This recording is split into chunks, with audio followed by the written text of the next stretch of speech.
You know to pop. Ba-da-doo-doo, ba-da-da-da-da-da.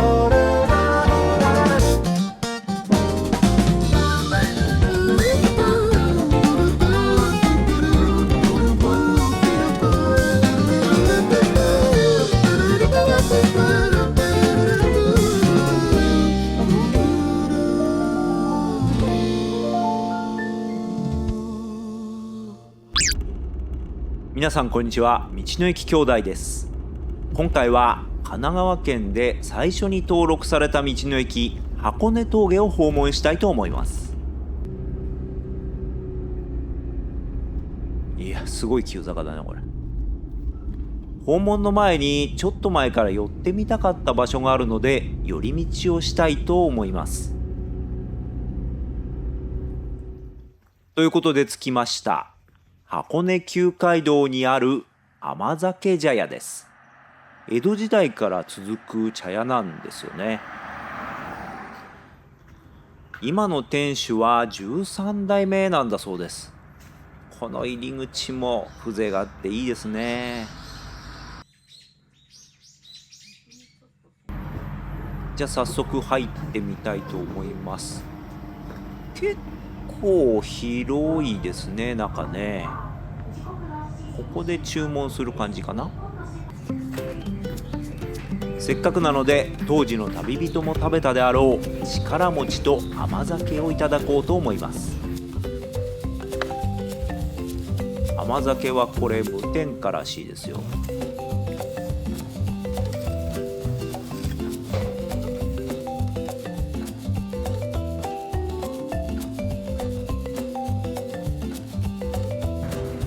こちらは力餅、備長炭を使って焼いているんだそうです。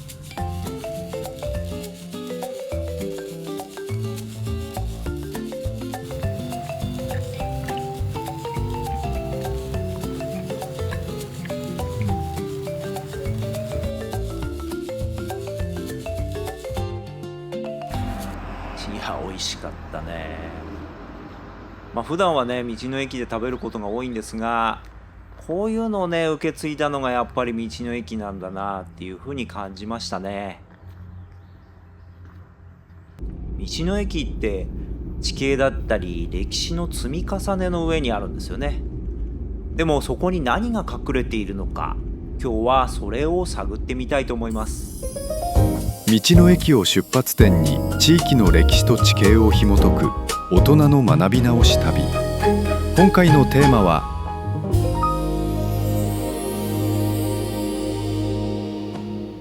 甘酒茶屋を後にしたモーリー、道の駅を目指します。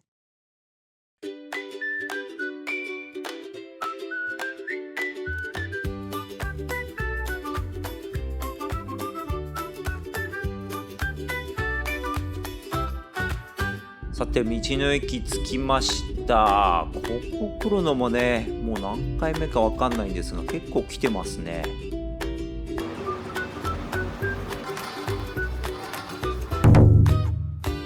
さて、店内入ってきました。野菜も結構ありますね。小田原さんが多いんですかね。これが人気ナンバーワンみたいです。燻製卵ってなってるけど、大涌谷の黒卵とはちょっと違いますね。結構謎多き商品ですね。こちらは自然薯そばですね。そば自体どうなんですかね。箱根そばって小田急でも結構有名ですけどね。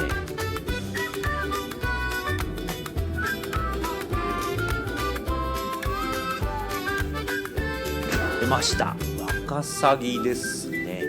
佃煮が売ってるのかな。これも昔からよく見ますよね。なんか皇室に献上されてるみたいな話は聞いたことありますが、ちょっとこの辺もね詳しくないんで、ワカサギ以外に芦ノ湖で有名なお魚がいるのかどうなのか、その辺も気になりますね。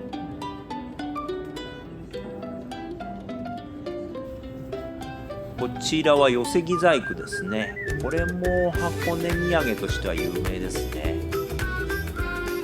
お蕎麦は食堂にも結構メニューが豊富ですね。ここでおそばを食べる人も多いんじゃないですかね。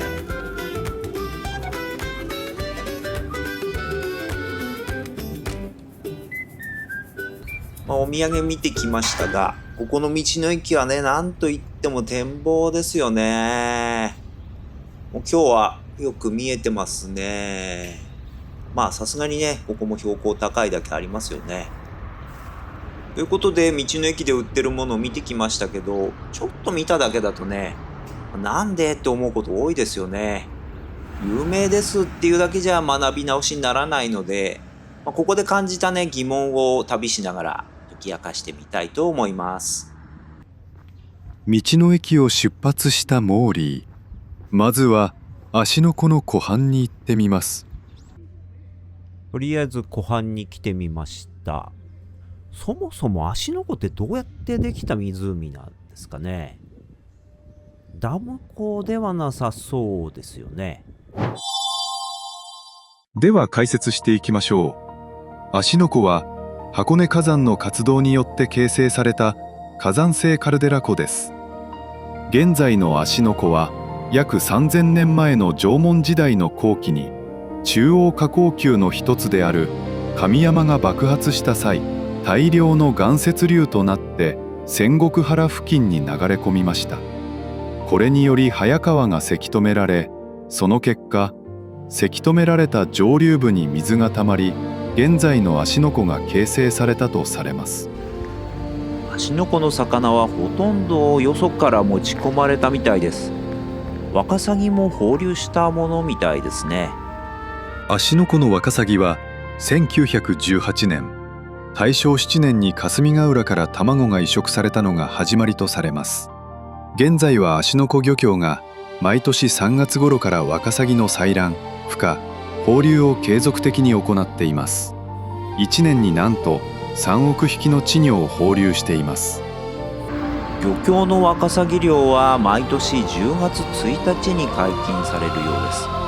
これを宮中に献上するようですが、それに関わりのある場所があるので行ってみたいと思います。着きました。こちらは箱根神社ですね。箱根権現なんて呼び方もあるようです。ちょっとね、お参りをしていきましょう。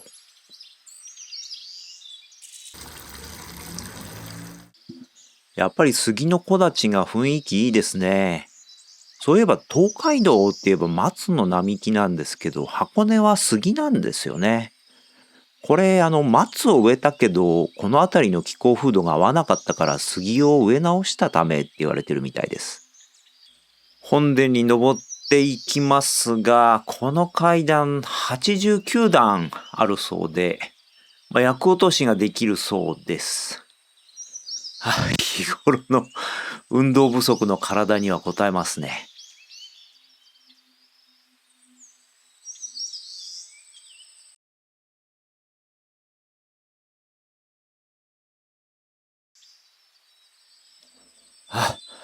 見えてきました。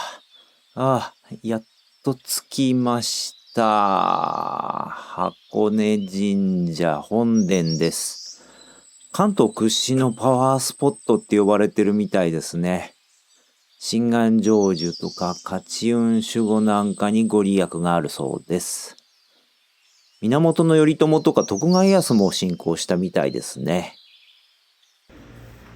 関所が設けられてからは交通安全も加わったみたいです。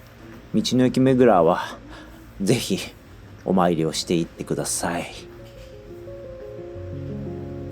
さて、この箱根神社とワカサギの関係。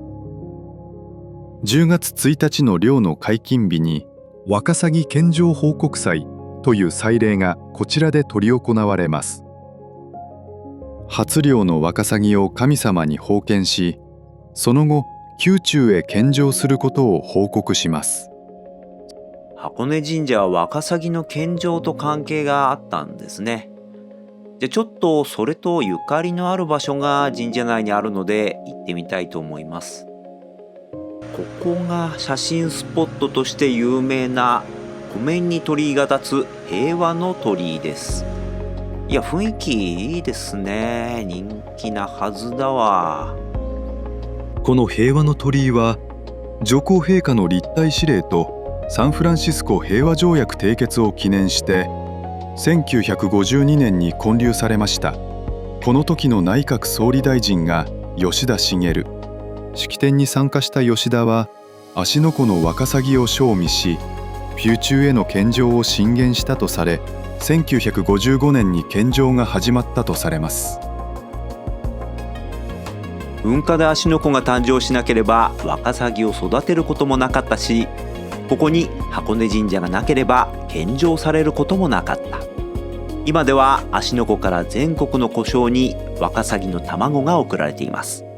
それがいろいろつながって箱根名物になったんですね。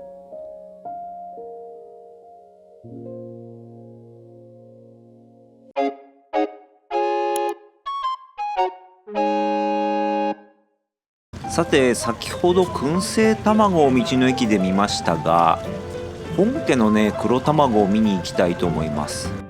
実はね食べたことないんですよね。箱根神社を出発したモーリー、次の目的地は大涌谷です。いや、渋滞してましたが大涌谷に着きました。30年ぶりくらいかもしれないですね。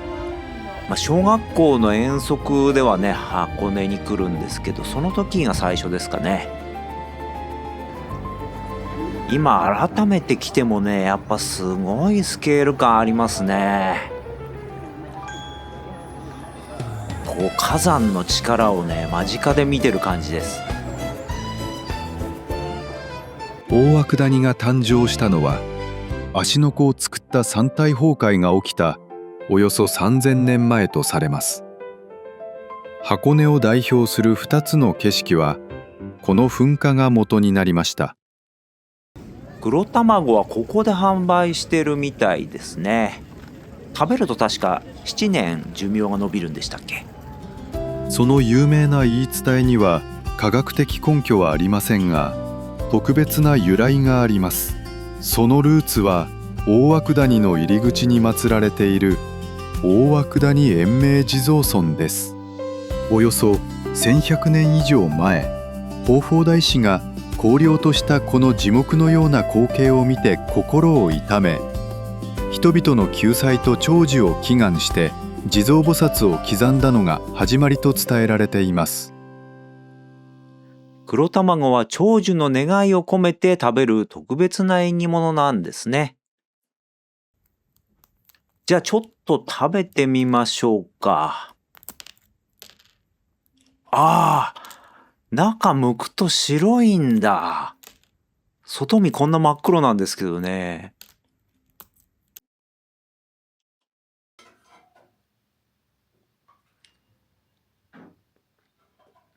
気のせいかちょっと旨味が濃い感じしますね。なんか長生きできそうです。黒卵は大涌谷の一角の温泉池で1時間ほど茹でられます。この時温泉の成分が殻に付着し、黒い殻のゆで卵になります。さらに蒸し器で蒸した後、専用のロープウェイで売店に運ばれています。購入できるのは大涌谷周辺のみです。でもこんなに美味しくて希少価値高いなら燻製卵とかいらなそうな気もするんですけどね。燻製卵がメジャーになったのは箱根を揺るがすあることがきっかけでした。神奈川県の箱根山大涌谷で火山活動が活発化し、気象庁は今日正午過ぎ噴火警戒レベルを3に引き上げました。2015年、大涌谷では春から地震が増え、6月にごく小規模な水蒸気噴火を観測。警戒レベルが3となり、立ち入り規制とロープウェイ運休が実施されました。当然、黒卵の製造もできません。そこで注目されたのが、見た目の似ている燻製卵でした。パッケージを見ると福島県の会社が製造していて、販売を小田原の会社がやってるんですね。いわゆる OEM 商品みたいです。この年の秋には警戒レベルが引き下げられましたが、2019年にも再び警戒レベルが2に引き上げられ、大涌谷周辺は立ち入り規制、箱根ロープウェイも全線運休など観光に大きな影響が出ました。そういった観光が不安定な状況の中で、燻製卵は徐々に代替商品としての地位を確立していったと考えられます。それでは燻製卵もちょっと食べてみましょうか。もう割っただけで燻製のいぶされた香りが、いいですねこれ。中茶色いんですね。色違うんだ。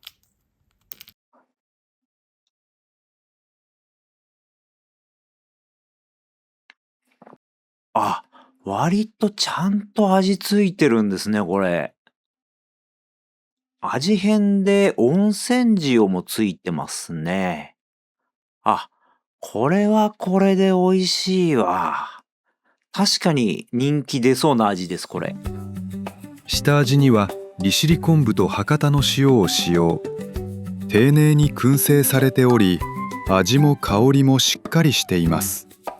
また黒卵と違い、賞味期限が80日と長めに設定されているのも土産物店に広まった大きな要因です。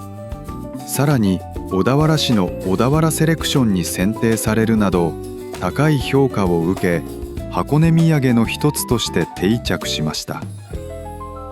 自然災害は地域に大きな影響を及ぼしますが、こういう副産物も生むので面白いですね。そういえば箱根には双子山がありましたが、2つの卵が箱根の顔になったんですね。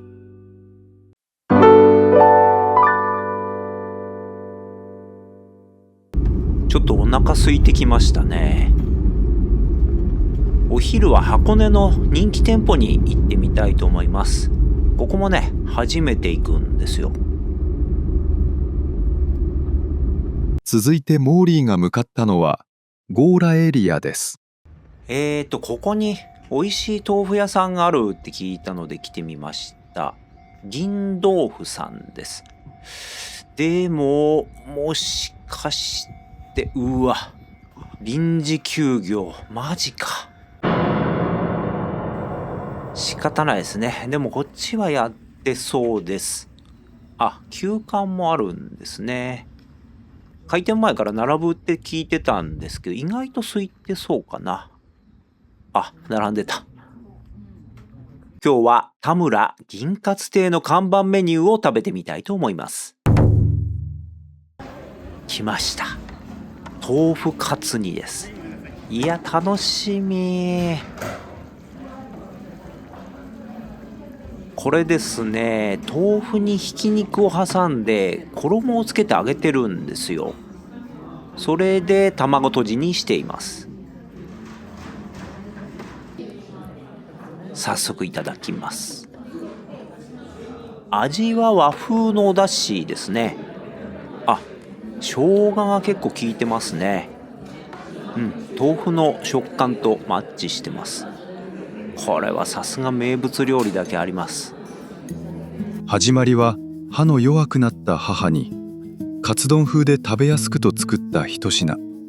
腐れない豆腐を求めて近くの老舗銀豆腐と特注豆腐を仕立て、試行錯誤の末に形にしました。1995年に定番化し、今では強羅を代表する名物です。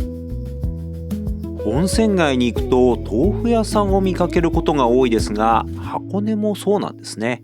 豆腐は江戸時代に庶民食として定着。後に豆腐の調理方法を解説した豆腐百珍がベストセラーとなり、日常的に食べられる食材となります。箱根でも当時客向けに販売が行われていたようで、その後旅館で食事が提供されるようになると、地場の豆腐店が安定して供給を行うようになりました。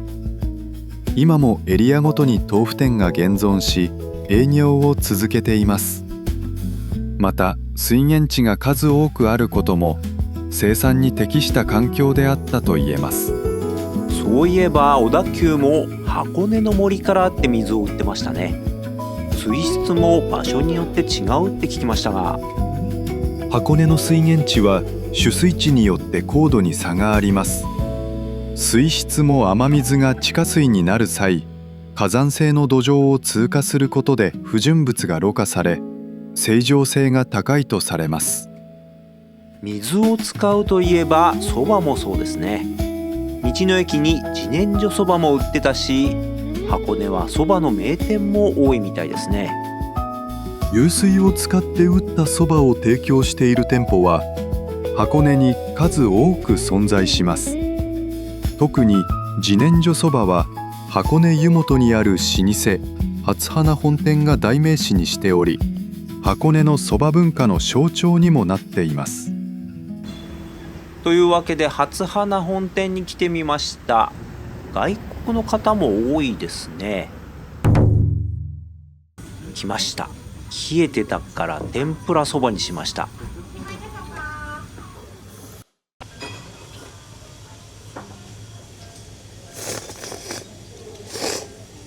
いわゆるそばののど越しとか香りとはちょっと違う印象ですね。でも食感はいいですね。だしも美味しいです。やっぱり水がいいからかな。実は初花の麺は水を一切使用していません。つなぎに小麦粉の代わりに自然薯と卵を使い、季節ごとにそば粉を使い分けて作られています。箱根の名水使用を謳ってる蕎麦屋も多い中で、なんで水を使わないんでしょう。それは終戦後の食料物資の不足と関係があります。この頃、つなぎに使われる小麦粉の入手が困難だったため、その代用品として箱根の山中から掘り出される自然薯を用いるという発想から誕生しました。しかし、計量で調整できる水に対して自然薯や卵は均一ではありません。試行錯誤を繰り返す中で、ようやく完成した麺は時間が経ってもそばが伸びないという特性を持ち、しっかりとした歯ごたえがあり、独特の風味が特徴になりました。こうして職人の極めて高度な技術によって確立された初花のそばは箱根名物となりました。豆腐もそばも水が決め手みたいに言われますが、どちらも創意工夫の果てにたどり着いた名物なんですね。箱根は農業に適した耕作地が作れない土地柄なので、地産地消できる食材がほとんどありません。だからこそ料理人はその技術を磨いてオンリーワンなものを作り上げたんですね。天下の県と呼ばれた天然の要害で、関所も設けられた重要拠点だった箱根。道の駅は地域の玄関口と呼ばれますが、まさに箱根名物を凝縮したような場所でした。